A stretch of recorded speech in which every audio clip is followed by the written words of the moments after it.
through the deck. We just have a short deck, pretty similar to the way we did the other webinars, really pulling out a few relevant sections of the program guidance. So particularly here, we're going to start by just checking in on where we are with this program, the endeavor, the communication we've had with all of you over the last, I guess, month and a half or so. Then we're going to go through those sections 3, 4, and 5 of the program guidance, which we addressed somewhat in the webinars earlier on. And also, if I could just ask if anybody's on, oops, I can do mute here. We'll just hit mute. You can come off mute when you have questions or when we get to that stage, but just so we can hear it more now. And then again, we'll go through a couple of the other updates. We'll go through a few of the FAQs that we had from our FAQ sheet that related to this stage, and then we'll go into any questions that you have. And should have introduced us. I think I've kind of assumed everybody knows Wendy and me by now, but we should introduce ourselves just in case there were any handoffs on your side with the applications. I'm Sean Sheehan. I work with the Agency of Human Services, Special Projects Director here, and Wendy. Hi, my name is Wendy Trafton. I work also at the Agency of Human Services as the Deputy Director of Healthcare Reform. Great. Thank you, Wendy, and yeah, thanks everyone as well. And then just continue on that line of what we won't be covering as much here. If we have time, of course, we're happy to take some of those questions, but I think in the future town halls, we'll get into the quarterly reporting and kind of other topics as well. Quarterly reporting for those of you who take the quarterly option, as that probably dovetails nicely into this check-in of where we are now. Seems like years ago, but it's only a month and a half ago that we had the program orientation as we stood this all up, talked through with you. We had the application submission session. We reopened that. We've been going through the application review. Many of you we've confirmed eligibility and accuracy on.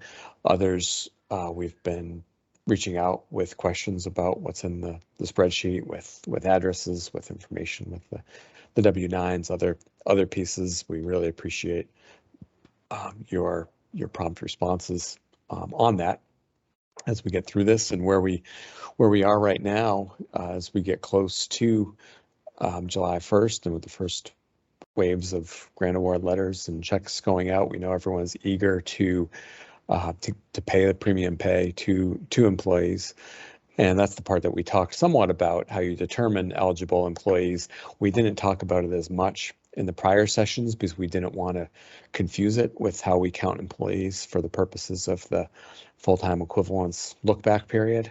Now that that's mostly in the rearview mirror, we want to look ahead to how we count and calculate who is eligible for premium pay and what they're eligible for. And then the award distribution, the reporting section, as I mentioned, will be forthcoming. The piece here with determining employee eligibility, as we talked about in the guidance, there's really 3 tests that eligible employees must meet in order to receive premium pay. Number 1, there's eligible worker requirements. Number 2, they must perform essential work. And 3, that the premium pay they receive must be paid in response to the essential work they've been performing during the public health emergency. These 3 are high level. We're going to dig into each of these 3 right now. So that first test is that employees are needed to maintain continuity of operations in these sectors. This test, I don't think we need to spend as much time on, since it largely spoke to the sectors that were eligible to apply for this these grants. So if you made it this far, they're probably performing that continuity of operations and essential critical infrastructure. Unless there's anything in particular beyond that, Wendy, you think we should call out for this first test? No, I think we want everyone to look at this and understand these requirements, but agree that these are healthcare and social services providers that were eligible for funding. So that's who will receive it. Yep. So, congratulations for being in the right sector and making it here. Test 2 is relatively simple as well. It's work that's not performed while teleworking from a residence, and so it's that in-person work. Doesn't necessarily have to be in person with patients, as we've discussed. It can also be that regular in-person work with coworkers and the folks in the in the back office of supporting those who are directly working with the patients, and that they're regularly handling items that were handled by patients, public coworkers.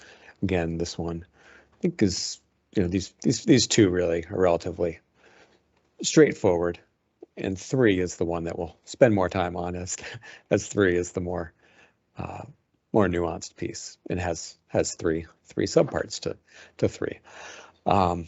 And so for the 3 subparts of 3 is that eligible employees must meet at least one of the following criteria. So they don't have to meet all 3 of these Roman numerals. They have to meet those last 2 tests we talked about in the last 2 slides, as well as at least one of these 3 Roman numerals. The first one is a piece that some of you had questions about, and we have a couple slides where we're going to get deeper on this question of what's that wage cap, what's the maximum income that somebody eligible based on this first test can earn. Officially, it's less than or equal to 150% of the average annual wage for all occupations as defined by Bureau of Labor Statistics. And there's a state test that a county will speak to this shortly. But one option for people to meet this third test is to have an income that's wages and remuneration that's below this level. Alternatively, even if their income is above that level, if they're not exempt from FLSA overtime provisions, then they're safe. They're in the clear. You don't have to worry about Roman numeral 1 or 3. Just making that second subtest there is adequate.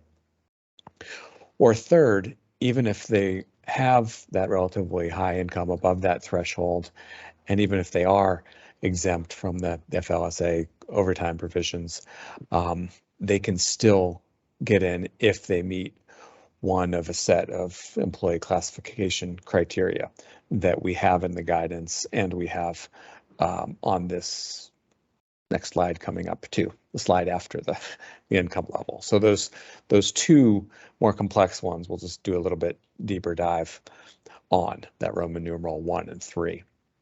Roman numeral 1, we encourage everybody to look to that link we had in the program guidance. The link is also up here on the Bureau of Labor Statistics site. The data the last time we looked was from May 2021. It's likely still the same, but it's that the onus is on the grant award recipient to ensure they're using the most recent data. So please use that as opposed to this table that we're showing for illustrative purposes. But for illustrative purposes, you can see that income level is in the in the mid 80s. And if you're in one of 30 towns, over 30 towns in the Burlington, South Burlington metro area, last we looked was roughly $88,000. In all of the other towns in the state was roughly $83,000. Hey, Sean, are you intending to be sharing your screen? He is Yeah, sharing his screen. I'm it is. seeing it. I'm not sure. Okay, I must just have a bad view. My apologies. Oh, Is anyone else able to see it? Because I'm internal. Yes, I can see it. I can see it too. I can see it. Okay. I just have something funky going on. Sorry Okay. about that. Yeah, sorry, Carrie. We'll send you, like I said, we'll record it and put the link up. So hopefully that video will work.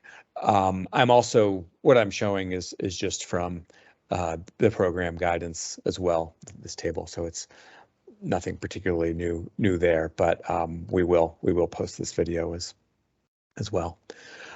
But yeah, thanks for reaching out. And anyone else doesn't see thing or any issues, feel free to put it in the chat or to give a shout out. Certainly I've had screen sharing go away before when I've thought I've been sharing and it's not, so not out of the realm of possibility. One thing that we really want to underscore here, some of the questions we've gotten, which isn't really intuitive for people who don't deal with the Bureau of Labor Statistics or federal classifications a lot, is that for those of us who live in Vermont, when we see Burlington / South Burlington, our first guess probably wouldn't be what BLS means by that, and even by other federal agencies. I've seen when they talk about metro area, I've seen some federal agencies define it as Chittenden County, sometimes Chittenden County along with, I think, Grand Isle and Franklin County. But this mix that you see from that's up on the BLS website is kind of perplexing to figure out, that they have Duxbury in there, but don't have, Waterbury or Waitsfield or any of the towns right around Duxbury. So never knew Duxbury was so metropolitan. And some of the others you'll see as you go. For the large part, it is the communities around Burlington and South Burlington and going up into southern Franklin County. But these are the towns which would be able to have that slightly higher income that we discussed and still be able to meet that first test. But I just wanted to spend a couple times here because we've got a couple questions. People thought, okay, not in the city of South Burlington, I'm not in the city of Burlington, I'm in the other bucket, and it's a bit broader than that. The third Roman numeral, as we mentioned, so people, if their income is above that income threshold and they're exempt from FLSA overtime, they can still be eligible for premium pay if they meet one of these employee classifications. So there's the nurses, the master's level clinicians. I won't read them all to the screen. It's annoying when people show you a screen and read it, but you can see here's the list. It's also up on the guidance. And again, we're happy to talk through these as well. And so just to kind of take those 3 sets of tests and the third 3 subtests and make it a little more tangible, we gave this example in the program guidance as well. If we consider an organization called Main Street Care, they have 4 employees. All 4 employees meet test 1 because their work is needed to maintain the continuity of operations. Their organization provides assistance with activities of daily living, so they clearly meet test 1 there. All 4 employees work in the office, either working closely in person with each other and or with patients. So they're all clear on test 2. However, only 3 of the employees would be eligible to receive premium pay. And that's because the first employee is not exempt from the overtime provisions. So they passed that third test. The employee B, they're a manager, and they're exempt from the overtime provisions, but their salary remuneration, including this premium pay that they're going to receive, is still less than that 150% threshold. And then employee C makes $90,000, so they're over that threshold, income threshold. They're also exempt from overtime, but she's an RN manager and therefore meets that employee classification criteria. But then employee D is a manager who's exempt from overtime, has then come over the threshold and doesn't have one of those classifications we just showed in the last screen. So she would not pass test 3 and she would not be eligible for premium pay. The premium pay, there's some questions here we've had, and I know these numbers swirl around a little bit of this $13 an hour. That's what premium pay is. They can receive up to $13 per hour, in addition to their their normal wage and remuneration, for all work performed by the eligible employee during the public health emergency. And so that work that amount they receive can be up to $13 per hour. The total they're paid can't be more than $25,000.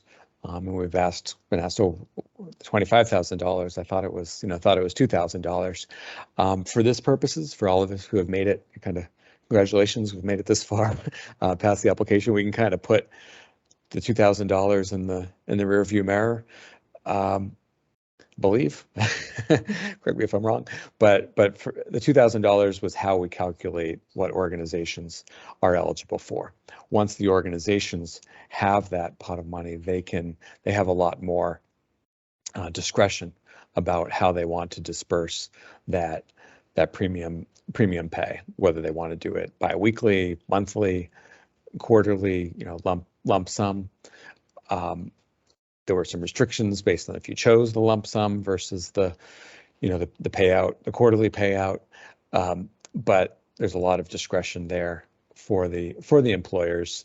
Just have to look at that eligible work they have. The $13 per hour has to be paid out after they've performed the work, and the total premium pay that any single eligible employer receives can't be more than $25,000, which we don't anticipate being a problem. But Sean, can I just clarify? Are Absolutely. you taking questions now, or do you want to wait till the end? We're getting some through chat, but we can go back at the end, or we can. Yeah, I think if there's some directly in here, Wendy, if you want to jump in, we can. We pulled up some of the questions before. I'm happy to take some. I think probably good to break up from my voice. So and then we can cross those off at the end, have fewer to deal with then. So that sounds good to me. The one more closely aligned with this last slide was, please clarify, if an eligible employee receives $25,000, their total comp cannot exceed the 150%. Yes, and that's correct. Yeah. Since that total. And that's comp. If they're meeting that test, right? So this is test 3, which has 3 subtests. So if they're only meeting it through that first subtest, which is that 150,000 or 150%, then that $25,000 put them over. They would have to meet either this 2 or 3 here. Right. That's exactly right. Yep. So like Wendy says, if they're not exempt, or if they're one of these classification employee classifications, then like Wendy says, they don't have to worry about that 150% with the premium pay. Yeah. And then I think it's Cheryl asked if they only had to meet one of the criteria in the tests, and I'm not sure. Just to clarify on that one, you have to meet test 1 and test 2 and test 3, but within test 3, there's you can do it through 3 different ways, and those are ORs. That's the 150%, or the Fair Labor Standards, or the employee classification. So please clarify if that's not clear. Great, thank you. Yeah, and great questions. Oh, I just see Stephanie popped in. Does it include? Oops, it's going now. Just got a question about this slide, I think, and it disappeared on my window. Do you see it, Wendy? Oh, right. Stephanie asked, does it include physical therapy assistance and CODAs? Oh, okay. So where it has physical, occupational, and speech therapists, but if it's a physical therapy assistance, that distinction. Is that one we might have to take that one back unless you know offhand, Wendy. Yeah, I think we'd have to take that one back. Great, but we're certainly happy to do so, and happy to take back any others that that folks have as well. But we will take that one down and follow up. Thank you. As far as the eligible expenditures, so that the grant awards I mentioned must be used to provide premium pay after the eligible work is completed. We've talked about this, I think, in some of the other sessions where it has a couple ramifications. One is that it can't be used as a hiring bonus, but certainly recruitment is encouraged, and we hope folks that are notifying potential hires about this. And particularly for those of you who took the quarterly payout option, I think did so with this in mind. Just has to be that they have to have those hours under their belt that they're receiving the premium pay for, having already performed them, and then get the premium pay after that point. For folks who already have been working, they can get credit essentially for those any hours they've worked since April 1st of this year. I think part of that we worked in. I know there was concern month and a half ago about if the public health emergency ended, would people be working enough hours to get that $13 per hour? So we wanted to have that period start April 1st. It looks like that's not currently a problem from the public health emergency.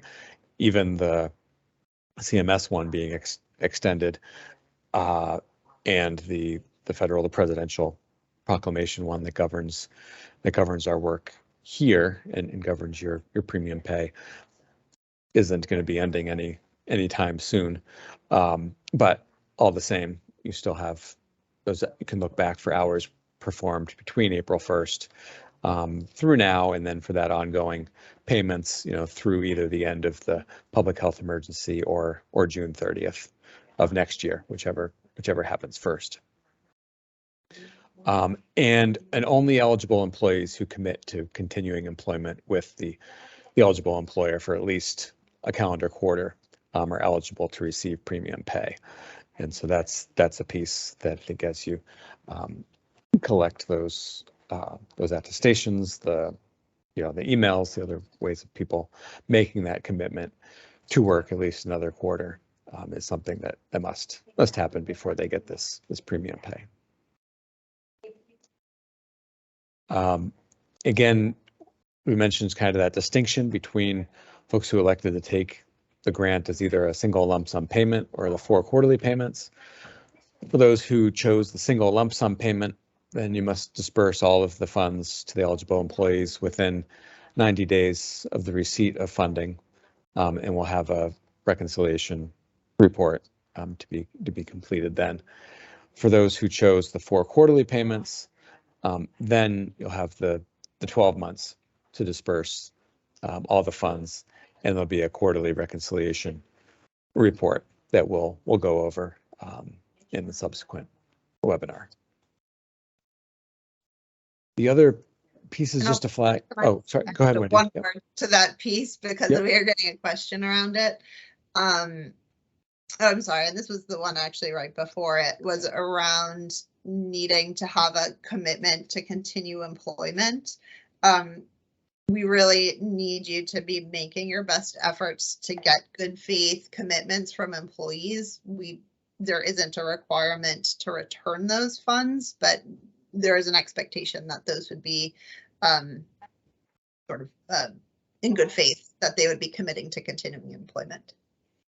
Right. Thanks, Wendy. Yeah, great point. So from our just to frame that in terms of the audit expectations, that we we don't expect any auditors to ding us based on people that reneged on their commitments, but we do expect auditors would ding us if we were asked to collect what commitment folks signed, and if not signed by pen, emailed in, or some way made that commitment, that we'd be able to share that presumably with the auditor to show that those good faith commitments were made. But obviously no employers are going to be or us for that matter be held for what employees ultimately do. But sorry, that commitment is their commitment to continue employment for 1 quarter after they receive payment. So not, yes. We just had another question on that. So it's related to the payment that goes to the employee. Yeah. Great, thank you. So the piece just to flag for other updates is that, again, kind of on that audit front of where we are, we have to verify the validity of grants to organizations that receive particularly large grants or meet other criteria that have been flagged. These will be done by reviewing the payroll reports or the other documentations that validate the work you did on the summary report of FTEs. Obviously, we hope that as many of you as possible don't have to do that, both for your work's sake and for our work's sake, but for being financially sound with the government's funds, and to be ready for the auditors. That's something we'll be prepared to do. The good news is that we did receive approval to not have to hold on doing those checks, not have to hold the disbursement of the grant disbursement before doing those, before completing all of that. So that's the good news we want to share, to be able to avoid delays in providing this premium pay, and we will be following up on that side. The second one to flag is, we know we've gotten a lot of emails. I'm not sure how many now, probably at least a dozen organizations are still waiting to get their UEI from sam.gov. Fortunately, it does seem like they are starting to trickle in, have been steadily trickling in from those folks who applied at the end of May for their UEI. And so if you send those in as soon as you get them, that will help us get the funds out. The other piece to flag is, even those of you that have UEIs, when we check to make sure that the feds, that organizations aren't debarred from receiving grants, when we look on sam.gov, we can only see that debarment information if registration is active. And so we've seen, just this morning, we're seeing a few cases where it had been lapsed, so we can't see if they're debarred or not. So we'll be sending out emails to you if it looks like you have a UEI but registration with sam.gov is lapsed. If you want to be proactive and double check on sam.gov yourself, that would be great and much appreciated to help us be efficient in getting through our work. But again, I think that falls in the general bucket of potential things we're seeing and following up with folks on. I see a couple hands. Happy to take those. Mike Crowley, do you have a? Thanks. Can you hear me okay, Sean? I can now. Yep. Thanks, Mike. Thank you. So we're having trouble getting our UEI, and the state has allowed us to sign a waiver and still receive funds. Might that be possible with this?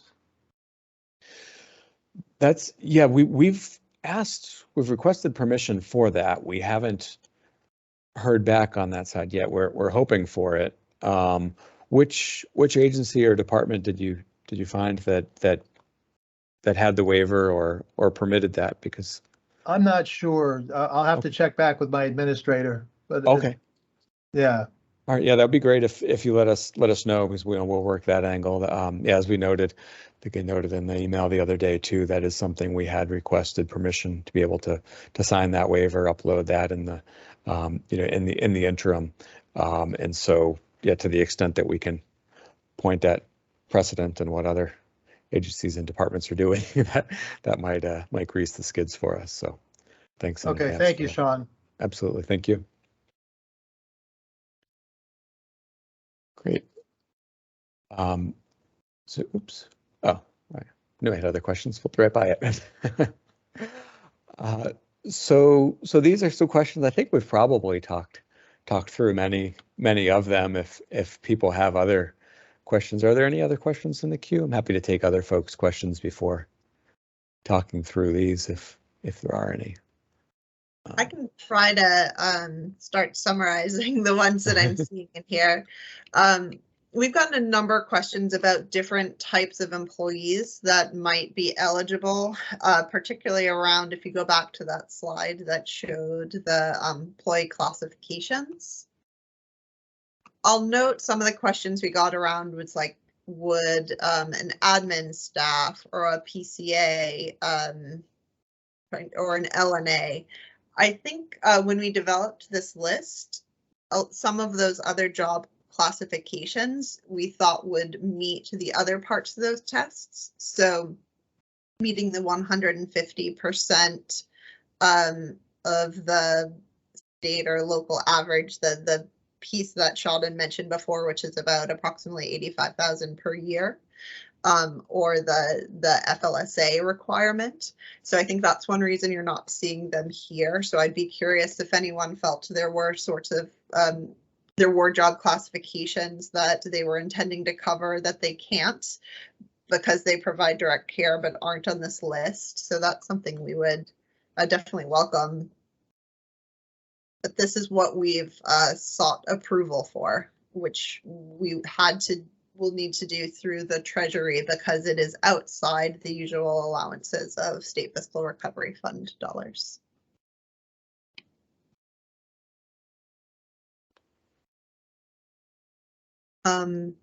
We also had, does admin staff passed test number 2? I think, could you go back to test number 2? Yes.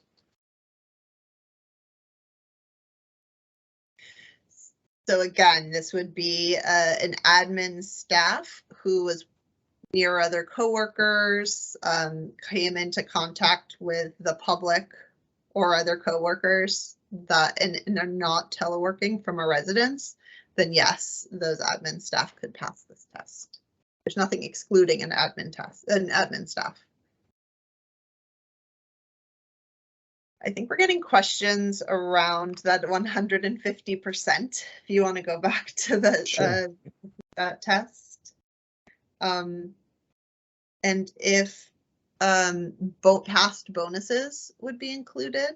So I would say, yes, this is total wages and remuneration, including the premium pay. So Sean, please correct me if you disagree. Agree in any way, but I would say past bonuses. Yep, I agree with that. Yeah, past bonuses, any total compensation, total wages and remuneration.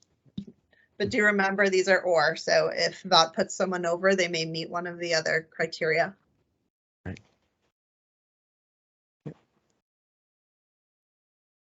I'm seeing along those lines too, please confirm RN managers are eligible even if they are exempt and make more than 88,000. So that goes back to the classification criteria. So the RN, with the nurses being a RN manager. So that's your understanding, Wendy, right? That our RN managers would fall under. Yes. Mm-hmm. Yep. Oh wait, I'm assuming an RN manager who is providing direct care as a component of their work. It does not mean that that is the sole activity that they're doing as part of a manager, but they have a direct care component of their work. Right. Yep. Yeah. And one question that came up, on that too, where we had gotten, I think, had talked about at the last event, as far as that component of that work, would be receiving that premium pay for that component of their work. So in this case, because they're meeting test 3 and falling in here, they wouldn't be tied to the $25,000 cap there, but with that $13 per hour, the $13 per hour being the cap that they can receive for that work. So that's your understanding too, Wendy, right? In the case of an RN manager, would have to be the hours that they were performing direct care that they would be eligible for this premium pay. I think we can take that one back. We'll take that one back. Okay. That level of granularity or not, but we can put that into an FAQ. We'll clarify that. Yep. Okay.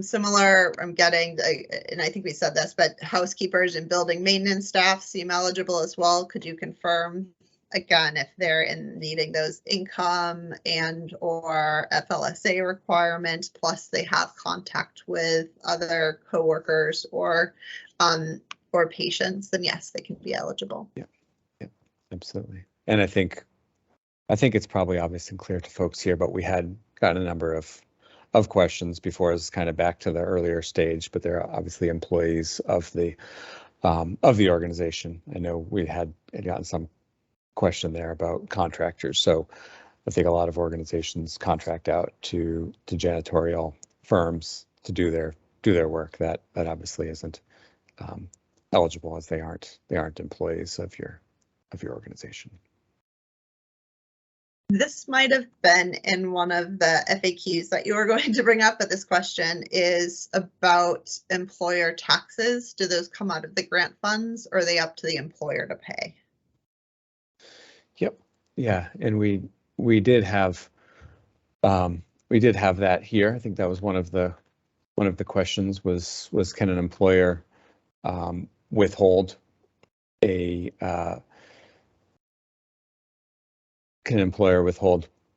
employer payroll taxes in addition to employee payroll taxes? That's essentially the question you just Yes, read, exactly. Wendy? Okay, yeah. Kind of balancing between my reading and yeah. And so that's one we had in the FAQ. We'll send out that link to folks as well. But in short, the answer is that the employer can use the grant to pay both employer payroll taxes that's consistent with the salary and benefits, and that they just can't use it for administrative costs. Is the big distinction. So you can't use either direct or indirect administrative costs. No certain percentage of your costs or anything else on the administrative side. But anything here, both the employer portion and the employee payroll taxes, they're both consistent with the employee's salary and benefits. And so for that reason, you can use that there as well. And I see the question that popped up here as well. Can the employer use grant funds to pay for the 401k match on the grant money? And so I'm assuming there the case is that in your personnel policies, you have a set percentage of compensation that's contributed to the 401k, similar to the answer we just gave for payroll taxes. That's still consistent with their salary and benefits. So you would be able to use grant funds to pay for that contribution. I see a question about, you indicated in that table, it was from May 2021. There's a question about if there's newer data we should be looking for. That was the last one we were able to pull. We don't think that data has been refreshed, but we included the link there. So when you are getting ready to pay out, that seems like a good place to look just to make sure that that data has not been refreshed by the federal government. Yeah, absolutely.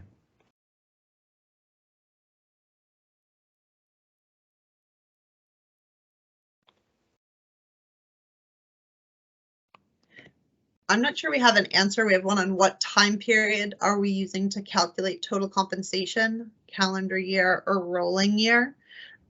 I don't know if you've heard an answer on that one, Sean, yet, but we can go to our experts in understanding these requirements of the state fiscal recovery funds.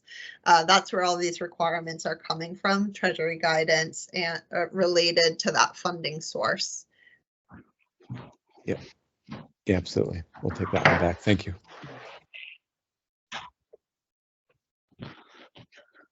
And we have one that I think is more related to the other one we said we'd take back, which is that if we have direct care staff working remotely 2 days per week, are they only eligible for a percentage of the total based on hours on site? I don't think we've got into that level of detail in making that requirement, but we can go back and see if there should be requirements around that we could put into it. Thank you. Yep. Yeah, absolutely. We'll take that back. And I think the one piece we can say on that is that it wouldn't be a percentage. Don't expect it to be a percentage. All the guidance we have is around that, with the $13 and that piece as far as, the percentage or prorating or what levels you do with your fund. I think that's the part that clearly goes into your discretion. But we will follow up on that piece of the cap there. We have a question here. It's we have primary care practices as well as our behavioral health department. Can you confirm that only employees within our behavioral health department are eligible employees? So this you'll want to look at your eligible employer type. So we asked you to complete that as part of your application. We had you check off each eligible employer type. The employees that are receiving premium pay must work for that eligible employer type if you are a business that has multiple business lines. So the answer to that is yes. If those primary care providers are not working for that business line, then they would not be eligible. Yeah, thank you. And that's a great point, Wendy, and probably is a good time to give another pitch to stay tuned for your email boxes and phones. We have been reaching out to folks that have multiple business lines to clarify when you've put in the work locations. In most cases, it's been great being really clear about what business lines, what's the name of the facility and what they do, how that ties to the eligible employer type. You fill it out. In cases where they aren't, we've been reaching out just to clarify, just to make sure we have that confidence that that facility and the workers in it are engaging in that eligible employer type. I see a question of when do you expect to notify organizations about their awards? We have started this process. It's going to be over the next couple of weeks, but we are starting to notify organizations that they've made it through the full approval process. But stay tuned. We're continuing through processing applications right now. But do check your email, do check your spam box, make sure that you're getting emails that are generated from our online application tool that are coming from this ahs.workforce. Sorry, Sean, you're gonna have to fill it in there. Workforce grant at Vermont.gov. Yep. That's funny. We've been sending, I don't know how many tons of emails from there and completely blank on it when it doesn't autofill. So. It looks like a couple people have this question. I don't fully know the answer, but this could be one we could take back. But how does the premium pay affect overtime calculation on the regular rate? I don't know if you know the answer to that, Sean. I think it would be any way you would typically include a in this case, like a bonus payment or an additional payment, but we could try to engage others if more information is needed. Yeah. I'm guessing it's going to depend on how you pay it, right? We've given you a lot of flexibility, or the statute gives a lot of flexibility on how you pay these out. And so it could be, you could be paying it sort of hourly, quarterly, single lump sum payments. And I'm right now, I'm assuming that could affect how you do overtime calculation, but we can get more information from experts in that area. Yeah.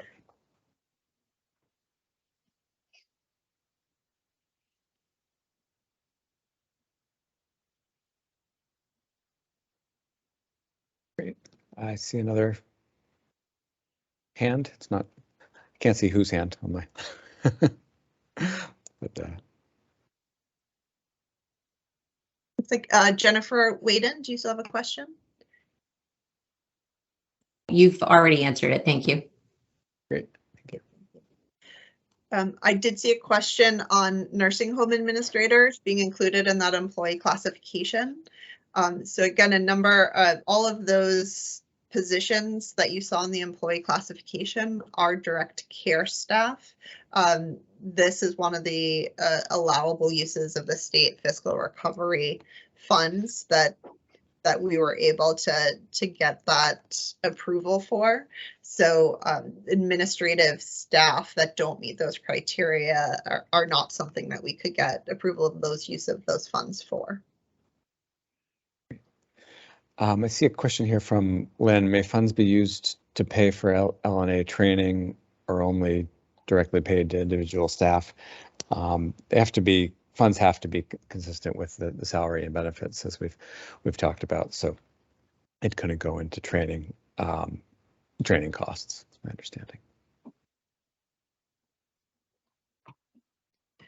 I see one that says, can I simply process an additional payroll? That's an entirely premium pay for all eligible employees. That would be a lump sum payments through an additional payroll run. Yes, you could choose to operationalize the program that way. Great. Cheryl has a question. Yes, thank you so much for putting on this webinar. It's been super helpful and very informative. I don't know if you can answer this question, but we were notified of our the award amount. Is that the full amount? Because we specifically have selected the quarterly payouts. Is that the full amount that we were notified, or is that by chance the quarterly amount? So so when you receive an approval letter, I'll just go through the sequence of what you'll get. You'll first get a very short approval email saying your application is approved for X amount. That should be the total amount you requested that has been approved. If that looks different than what you expected it to be, do please email us and we can look into it. But I would expect that to be the total award. The next thing you would receive, and this can take a couple of weeks, is a grant award letter that has all of the specifics about the grant. And that again will have that total grant award. If you elected to receive 4 quarterly payments, what we were able to do is divide those payments actually into 3 so that your first quarter payment is 1/3. It's going to then be, we're going to go through a reconciliation process, but you could receive 1/3 of the total cost for each of the first 3 quarters if you're spending out the money in it as reflected in the reconciliation reports. And that would ensure that we're giving you the money that you need to spend out in advance of spending those funds. So I think you would notice when you get your check, which would be around the time of the grant award, you'll get a check in the mail that it would be either that 1/3 of the total award amount if you chose quarterly, or it would be the full payment amount if you chose the lump sum amount. And that's the great reminder too, that while we call it quarterly, that's part of the discretion that you have too, if you want to spend out more than that. You know, that second quarterly payment would be based on what you have in your reconciliation report and would get those funds if you pay at a lower rate to spend it all out and have the quarterly, it would adjust accordingly. But we wanted to do that. Part of the thinking around that was also wanting to be sure everyone was safe if the public health emergency did end earlier. And so I think those few measures we took, from starting with the hours effective April 1st, from paying out the quarterly option and 1/3 payments to get a little more funds in your coffers to pay that out, would take care of that matter. I see a couple questions. Yep, go ahead. We're getting more payment questions now. Yeah. Sorry, that's we've covered the most of the things, and we can get into those. So when should the grant funds be sent to employers? We're hoping to get a first batch of payments out this week. We're still hopeful. And then we're going to be getting more out in the next couple of weeks. So there's some that we still have questions out to applicants. We're hoping to get answers, or like, for example, the UEI numbers, we're still waiting on some, and some we're trying our best to get through all of them. So we just need a few more days to get those approved. But it's usually should expect to get a payment would likely be made within a week to 2 weeks of your receiving the first approved email. I see a question about, can we carry money forward so we pay it out quarterly if it's coming in these 3 installments? And yes, the intent is really just to be able to get you those funds before you need to pay them out. So if you pay out, if we gave you 10,000, you only paid out 2,000. We're not going to give necessarily right away that next 10,000. It's going to be reconciled each time, but there's ability to get the full payment in advance of your spending out those funds. Great, thanks. And I see Glenn asked another question related to overtime, which I think might be similar to the other question there, but maybe more specific. It says, can premium pay be used to pay the incremental increase in overtime pay, resulting in adding the payout to total wages? Likely the overtime rate will be higher when paid versus a typical work week. Would, for example, a $2 increase in overtime be a qualified premium pay expenditure? Let me see if I followed that. So you're saying that with the overtime, if people are paid, say, time and a half, are you asking if they bumped up that time and a half to be time and a half plus $2, so that more incentivizing overtime over regular hours? Is that essentially the question? I'm reading it. I'll tell you I'm reading it, and maybe Okay. Glenn can just jump in after, so we can just answer the wrong question. Right. But I'm sort of seeing it as, if a person has an hourly rate of $20 an hour, could you pay them $22 an hour and count that $2 as the premium pay payment? So that would be a qualified expenditure. And I would say that is consistent with all of the various ways that you can expend those dollars as an hourly increase versus a lump sum payment, for example. Falling under that employer discretion. Actually, that's a different question. Okay, we both tried, and now we. No, what I was saying is, when you calculate overtime, you take whatever their total pay is for the week divided by the number of hours. That gives you the average rate, multiplied by 1.5. So now if I add, to say, pay out $5,000, they work 50 hours, and I divide that new total pay by the additional 5, you're going to get a higher average regular rate. You multiply that by 1.5. So if you say, like, you got somebody that earns, $1,000, that's their total pay for the week divided by 50 hours. That gives you your average regular rate. Multiply that by 1.5 to give you your overtime rate. So if I add now $500 of premium pay, so now that's $1,500, total compensation divided by, 50 hours, multiply that by 1.5. So the bonus is going to increase the regular rate, which is multiplied by 1.5 to get to your overtime rate. So that's the concern is, there's sort of opposing sides to this. I dealt with this issue when I was dealing with the PPP and, whether or not the expenditures related to the PPP were allowed or not allowed to be, deducted as on your tax return. And, Congress weighed in and said, yeah, but this is another issue. It's a PPP related expenditure, whether or not the overtime laws apply or do not apply, to another COVID related, program. But, I'm getting some feedback from individuals like, oh, this is something that's subject to overtime, and I'm looking at it as one-time payment, or something that's unusual. One time it's unexpected by the employee, and, it's an exempt bonus is how I'm looking at it. But so that's kind of what I'm looking at is, it's either subject to overtime calculations or it's not. Yeah, I know enough to say that I don't think there's any special treatment of these payments, but I don't know enough about our overtime policy, but there are experts that we of course can reach out to help us get that answer for you, unless you have anything else to add, Sean. But yeah, I'm looking into it as well, but I just want to see if there was any foreknowledge of that before I start really, digging through the regulations to see, what the legislative intent was of this particular grant. yeah, and I know in the statute, at least on the state statute, there's a lot of flexibility in how you can spend those dollars. So there may be advantageous to think about the impact of the various ways that you could make these payments.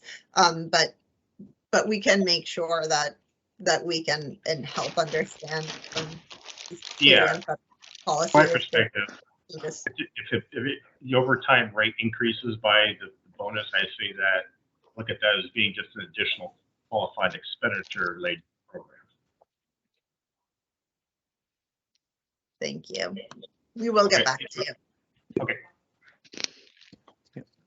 And anything you find out and you're digging too, feel free to let us know. but yeah, we'll circle on our sides with the folks who manage all these.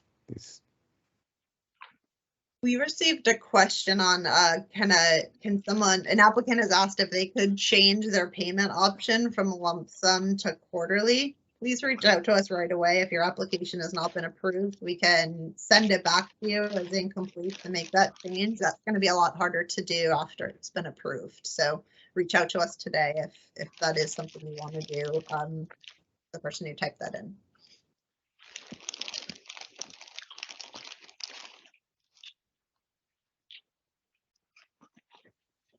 Like we're at time. I think we got through most of the questions, but we can go back through the chat, make sure we didn't miss anything. And it seems like this is really helpful material to update our FAQs to be able to have that information available to everyone. Yep, we'll do that. And we have our homework with 3 or 4 items we checked there, the ones you stumped us on. So we'll take those. Like we said, we'll post this video and we'll follow up with those additional questions as well. Oh, and I saw somebody asked if we'll post this the slide deck as well, and I'll post that within the hour. So thank you all very much.